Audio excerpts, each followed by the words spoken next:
Chapter 22. Miss Crawford always reminds me of a black and white movie. She has short, curly white hair, gray eyes, and a very pale face. And she always wears black. Black pants, suits, and black skirts and tops.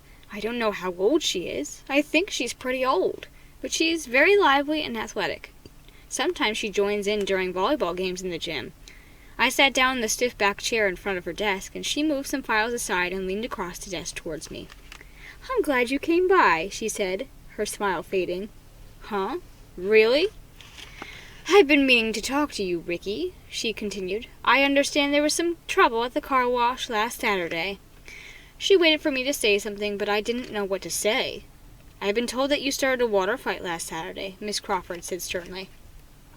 "Me?" I cried. "I didn't start it. I... She motioned with one hand for me to be silent. "Mr. Wortman, Richard's father, called me to complain. He said that the inside of his car was totally soaked. He told me that—" "Oh, that's who I want to talk to you about," I interrupted. I could see that this conversation was not going as I had planned. I decided I'd better jump in as fast as possible.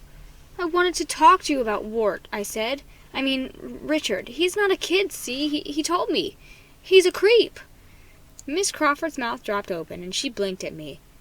"And you know his 3 friends?" I blurted out. "They're creeps, too. They're monsters. Purple monsters." Miss Crawford twisted her face into a frown. "Ricky!" she started. "No, really," I insisted. "They're monsters. They call themselves creeps. They told me themselves. I saw them. Wart ate a squirrel. He's a creep." This wasn't going over well. I could see that by the deepening furrows in Miss Crawford's forehead. It wasn't the way I'd planned to tell her the story, but it was too late now. I had to get it all out.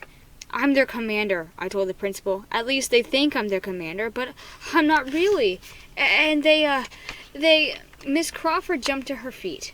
"Ricky, are you okay?" she asked. "They want to plant seeds and turn the whole school into creeps," I continued frantically. "They want—" She stepped around the desk and placed a hand on my forehead. "Do you have a temperature? You feel a little warm." She moved back and studied my face. "Would you like to see the nurse? She usually comes in a little early." "No, not the nurse," I cried. "You don't understand. We can't let anyone eat the lunchroom food because they're monsters." Miss Crawford scratched the top of her head. "Should I send you home?" she asked. "Do you feel sick? I could have someone take you home." She reached for the phone. "Are your parents still home? I could just call them." "No, please," I jumped to my feet. "I'm okay. Really." She wasn't going to believe me. No way I could get her to listen to me. Just a joke," I said back into the door. "Just a joke. Really, I'm sorry about Mr. Wortman's car. It was an accident. The hose just slipped." I fumbled for the door, pushed it open, and backed out. "Ricky, wait!" Miss Crawford called. "I really think you should see the nurse. Just talk to her. You seem very excited. Perhaps if you talk to her." "I'm fine. Really," I insisted. I turned and ran through the front office and out the door. I turned and ran through the front office and into the long, empty hallway. My heart flopped in my chest, and I turned the corner and bumped into Wart and his 3 friends. "Oh!" I let out a startled cry. "What are you doing here?" "Glad you joined us, Commander," Wart said in a whisper. His eyes glanced up and down the hall. "Let's go." "Go? Go where?" I demanded. "To the lunchroom," he replied. Chapter 23. I turned and looked for Miss Crawford, but she had stayed in her office. The long hall stood empty. Wart and David moved to my sides, and Brenda led the way to the stairs that went down into the lunchroom and the kitchen. Jared walked close behind me. They had me surrounded, and I had no choice. I had to go with them. When we'd reached the bottom of the stairs, I could see the open doors to the kitchen. Bright light poured out to the hall. I took a deep breath. What was that smell? Tuna casserole? I could hear women's voices, the cooks working away at their stoves. With Brenda leading the way, the 5 of us moved silently to the kitchen doorway. Now I could hear the clatter of pots and the hiss of something cooking on the stove. One woman coughed, and another one laughed.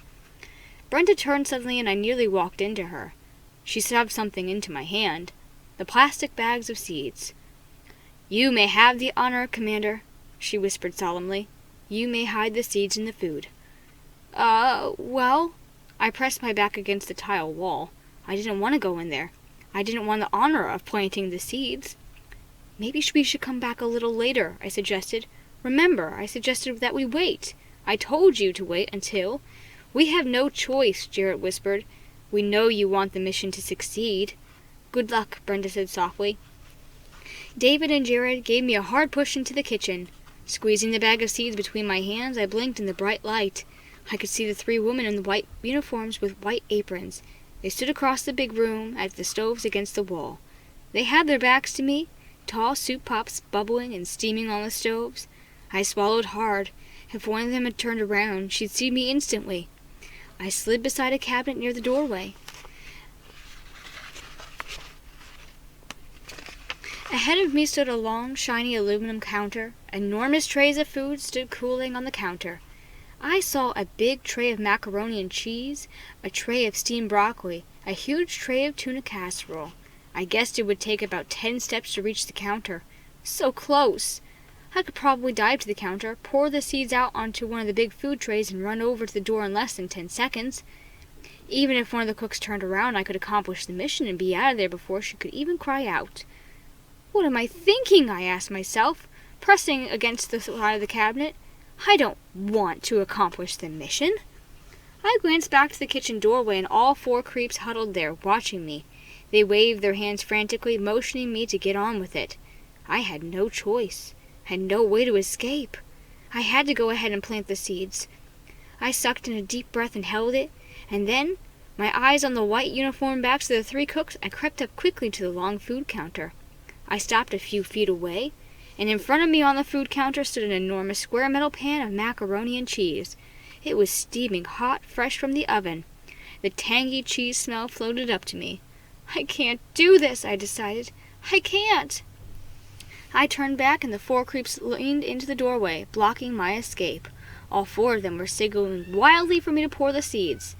I turned my back to the macaroni and tray and raised the seed bag. I pulled open the top. They're watching me. I knew. They're all watching. I have to do this, or else they will know I'm not their commander. I have to go ahead with it. But then, in a flash, I had an idea. Chapter 24. I held the seed bags in one hand from the bottom, and I raised it in front of me. I turned and flashed the 4 creeps thumbs up sign, and then I took a step forward towards the food counter. Another step, and I pretended to trip over something.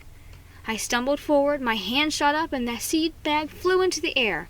I faked a frantic attempt to catch it as I went down, but the bag hit the side of the aluminum counter, turned upside down, and dropped onto the floor, spilling the seeds all over the floor.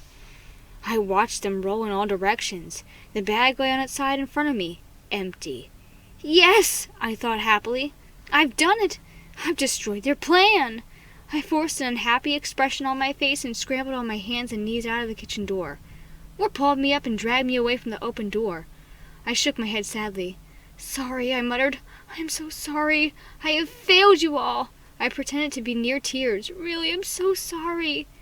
No problem, Jared replied. He pulled another bag of seeds from his coat pocket and slapped it into my hand. We always carry a spare, Brenda whispered. You never know when you'll need more identity seeds. Oh, that's lucky, I replied. Now go do it, Wart cried softly, slapping me on the back. This time you will not fail, Commander. The 4 of them pushed me back through the doorway, and I blinked, waiting for my eyes to adjust to the bright kitchen lights. The 3 cooks were still working at the stoves, and they still had their backs to me. I crept up to the food counter and peered at the huge tray of simmering macaroni. I had the seed bag gripped tightly in my right hand. The little bag felt as if it weighed 100 pounds. I raised the seed bag over the steaming macaroni. Glancing back to the doorway, all 4 of the creeps leaned into the opening, and their eyes locked on me. I turned back to the food counter, raised the bag higher over the macaroni tray. I have no choice, I told myself. I have to do this now. I poured the whole bag of seeds over the top of the macaroni and cheese, and then I turned quickly to the door, and tiptoed silently, starting to sneak out of the kitchen. Stir them, Brenda whispered. She made a stirring motion with her hand. Huh? I stopped a few feet from the door. Stir the seeds in, she whispered urgently. You've got to hide them. Oh, right. I turned and crept back up to the big tray of macaroni and cheese, and I picked up the long wooden spoon and stirred the seeds into the macaroni. And then I turned to sneak back out. I took 3 steps when 2 strong hands grabbed my shoulders roughly from behind. "What are you doing in here, young man?" a woman barked.